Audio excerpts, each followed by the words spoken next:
G'day crew. This video finishes off the do-it-yourself Yamaha service series. The majority of the work was covered in the previous two videos. Finishing up is just a matter of greasing a few grease nipples, changing the filter for the fuel and water separator, and talking about some of the things that a marine mechanic servicing it would do that you can't. The only tool you should need for this job is a grease gun and your hands. Nothing should be so tight that you need a tool to undo it. The first grease nipple's just in there.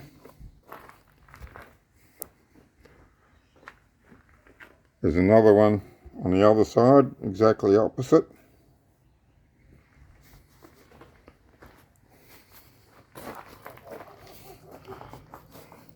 There's another one around, how can we see that? Best in here, I think. It's him just there. Very awkward spot. You can get a grease gun on it if you just have the motor tipped at the right angle.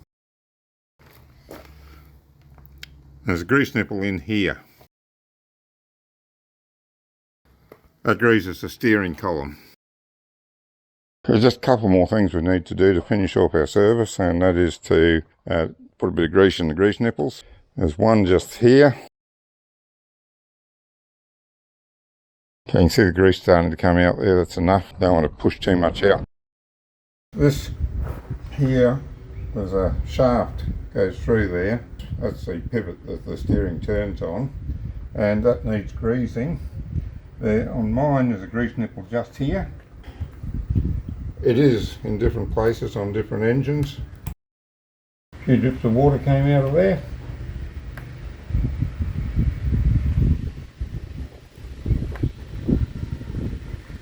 And we're just getting the first sign of grease coming out, so that's enough in there. Don't know if you'll see it on the video or not. Just in there, that's just the first little bit of the new grease coming out. Just a tiny little pinhead worth of the new grease. That's enough to tell me that we've got enough in there. Now I always leave my engine down on the theory that it gets the hydraulic rams in and they're not exposed to the elements, so they won't suffer. And I can sit there until I'm ready to go out, and I've got to raise it. Now, I should have mentioned when I was servicing the top part of the engine that some engines have another grease nipple for the steering arm underneath the fuel filter. Now mine doesn't, and I'm not sure which models do, but I have heard that some of them do have another grease nipple inside under the cover, under the fuel filter. So you might just check your engine if you do a service and see if there's one there for yours. Make sure you have a good look around your engine model to see if you have any grease nipples in other places. Not all models are the same. There's also this anode in here underneath the engine bracket, and just keep an eye on that. It corrodes very slowly in my experience, but when it gets about 60% left, it's time to replace it. Again, doesn't happen very often, but when it does, a couple of screws this side, a couple on the other side, and just replace it. Last thing to do is just fuel filter and water separator. A bit awkward to see what's happening here, but we're going to unscrew this. Get this rag down underneath it in case we lose some fuel, which we are.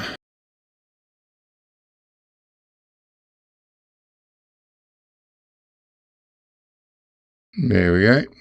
Now try and get him out without tipping him up and losing anything, which is going to be quite difficult. Oops, here we go. Get that under it.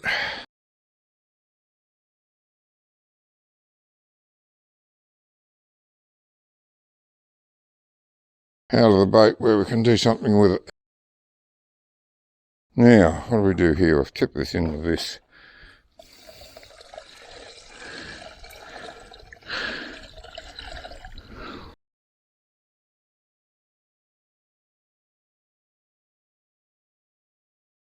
I didn't see any water in there. Check the clear plastic bit for water. And I didn't see any in there, so we're good there. You can drain it out with that if you need to, if there is water there. I haven't had a problem with water in my fuel, so I generally forget to look at it when I'm going out, which is a bad thing. You should always check it. Holy Jesus Christ! What is wrong with whoever does these up?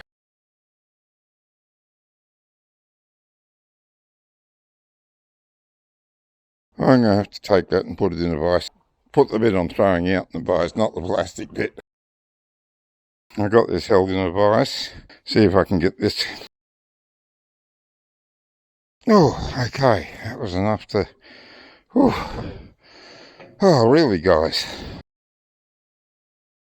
When you've got a rubber gasket on there, there is no need to screw the guts out of anything.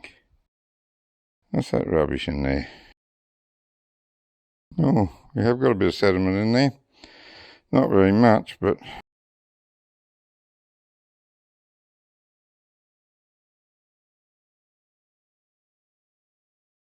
enough that I wanted out of there.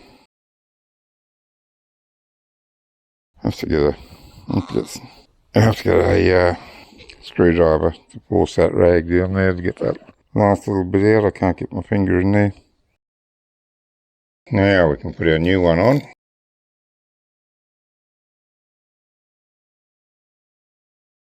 Yeah, when you're dealing with grease, oil is bad enough, but if you're dealing with grease, some latex gloves are a good idea, because then you can take them off, fold them inside out, and you won't get your grease on your boat anywhere. Now, it's not a matter of keeping the grease off your hands, it's a matter of keeping it off your boat. And take it off, inside out, no grease anywhere.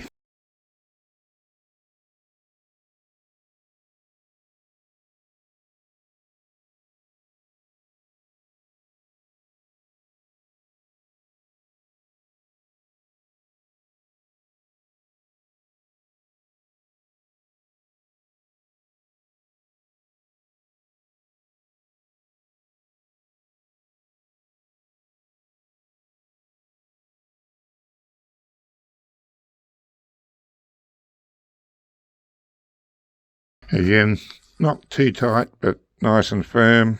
Make sure there's no leaks in that.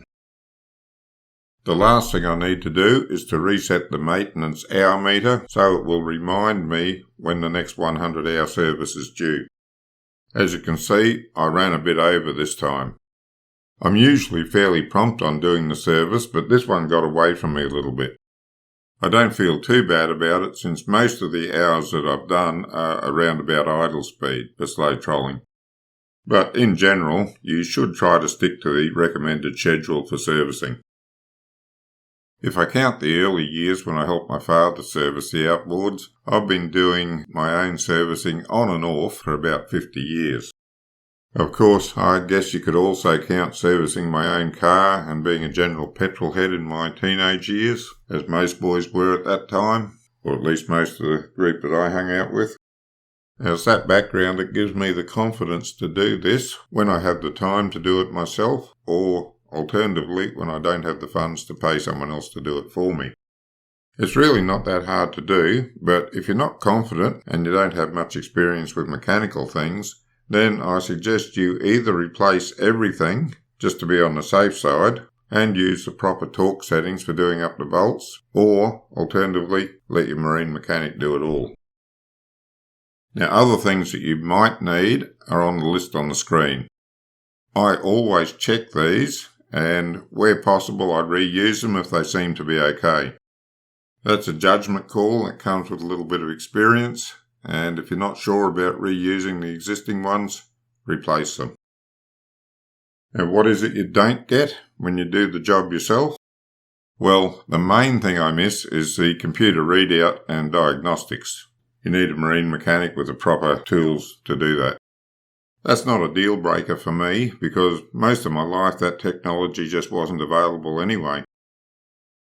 The other thing I haven't done in this service is test the compression on the cylinders. I do have a compression tester, and I generally test the compression on the cylinders every 2 or 3 years. Unless there's some issue where you've got a difference in pressure when you test it on one of the cylinders, there's no need to do it every service. Now, I hope this series has helped you if you do service the engine yourself, or at least help you decide if servicing an engine yourself is something you want to do. As I've said several times throughout the videos, it's not that hard to do, but it should only be done if you're confident in your ability.